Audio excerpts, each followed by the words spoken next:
Au nom du Père, du Fils, du Saint-Esprit. Amen. Seigneur Jésus, tu connais mon inconstance et mon infidélité. Tu sais combien je suis faible. Alors je demande en ton nom que notre Père céleste envoie son Esprit pour que quotidiennement je puisse entreprendre la lecture du catéchisme de l'Église catholique et que mon cœur s'ouvre à la tradition enseignée par ton Église, ma mère.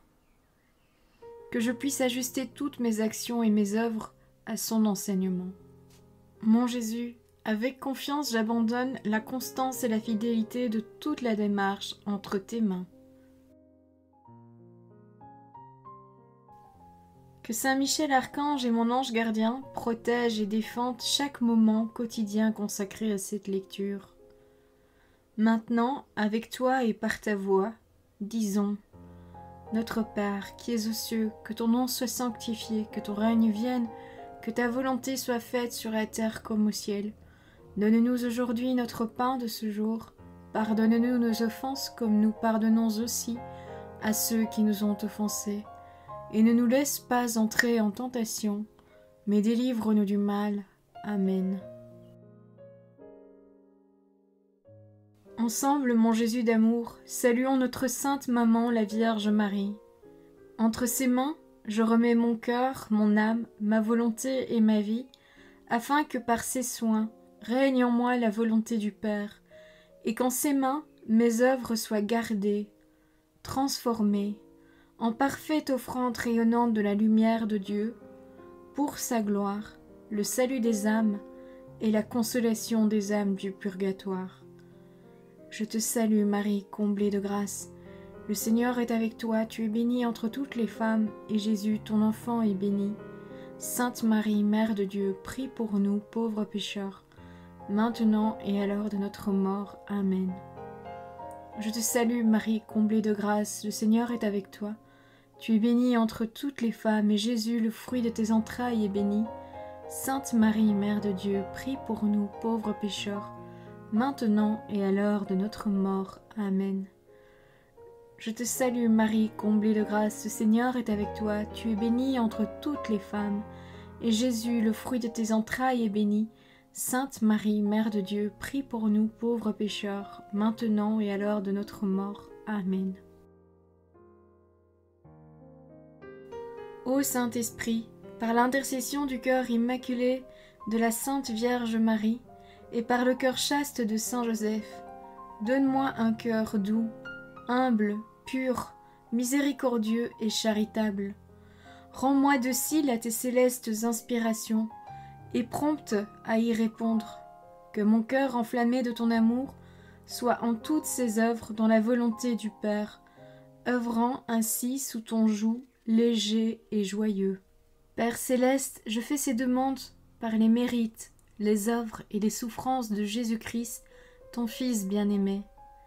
En mon nom, au nom des âmes de ma famille, au nom des âmes de mes proches, au nom des âmes qui se sont recommandées à mes prières, au nom des âmes constituant ta Sainte Église, le pape, les cardinaux, les évêques, les prêtres, les religieux et religieuses, les laïcs, au nom des âmes qui ne te connaissent pas, des âmes des païens, des âmes des hérétiques, des âmes des apostats et des âmes froides.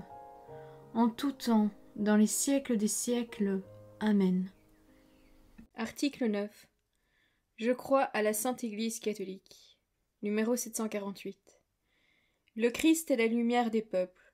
Réunis dans l'Esprit Saint, le Saint Concile souhaite donc ardemment, en annonçant à toutes les créatures la bonne nouvelle de l'Évangile, répandre sur tous les hommes la clarté du Christ qui resplendit sur le visage de l'Église.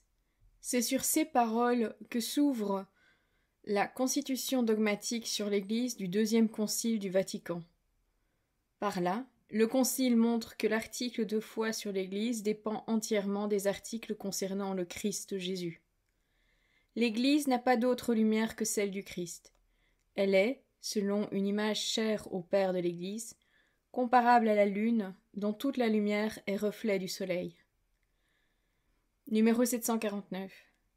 L'article sur l'Église dépend aussi entièrement de celui sur le Saint-Esprit qui le précède. En effet, après avoir montré que l'Esprit Saint est la source et le donateur de toute sainteté, nous confessons maintenant que c'est lui qui a doté l'Église de sainteté. L'Église est, selon l'expression des pères, le lieu où fleurit l'Esprit.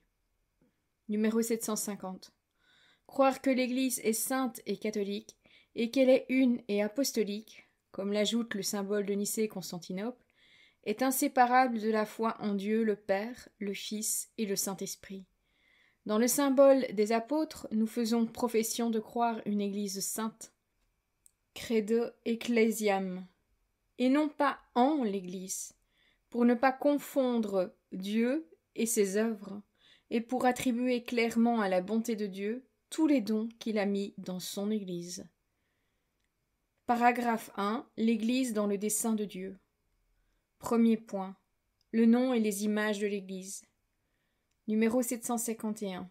Le mot Église, ecclésia du grec ekkalein, appelé or, signifie convocation. Il désigne des assemblées du peuple, en général de caractère religieux. C'est le terme fréquemment utilisé dans l'Ancien Testament grec pour l'assemblée du peuple élu devant Dieu.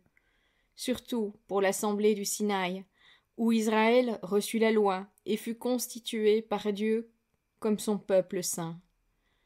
En s'appelant Église, la première communauté de ceux qui croyaient au Christ se reconnaît héritière de cette assemblée. En elle, Dieu convoque son peuple de toutes les confins de la terre. Le terme Kyriake, dont sont dérivés Church, Kirche, signifie celle qui appartient au Seigneur. Numéro 752. Dans le langage chrétien, le mot Église désigne l'assemblée liturgique, mais aussi la communauté locale ou toute la communauté universelle des croyants. Ces trois significations sont en fait inséparables. L'Église, c'est le peuple que Dieu rassemble dans le monde entier. Elle existe dans les communautés locales et se réalise comme assemblée liturgique, surtout eucharistique. Elle vit de la parole et du corps du Christ, et devient ainsi elle-même corps du Christ. Les symboles de l'Église. Numéro 753. Dans l'Écriture sainte, nous trouvons une foule d'images et de figures liées entre elles, par lesquelles la révélation parle du mystère inépuisable de l'Église. Les images prises de l'Ancien Testament constituent des variations d'une idée de fond, celle du peuple de Dieu. Dans le Nouveau Testament, toutes ces images trouvent un nouveau centre par le fait que le Christ devient la tête de ce peuple, qui est dès lors son corps. Autour de ce centre se sont groupées des images tirées ainsi de la vie pastorale ou de la vie des champs, soit du travail de construction ou de la famille et des épousailles. Numéro 754. L'Église, en effet, est le bercail dont le Christ est l'entrée unique et nécessaire. Elle est aussi le troupeau dont Dieu a proclamé lui-même à l'avance qui serait le pasteur, et dont les brebis, quoiqu'elles aient en leur tête des pasteurs humains, sont cependant continuellement conduites et nourries par le Christ même, bon pasteur et prince des pasteurs, qui a donné sa vie pour ses brebis. Numéro 755. L'Église est le terrain de culture, le champ de Dieu. Voir la première lettre aux Corinthiens, chapitre 3, verset 9.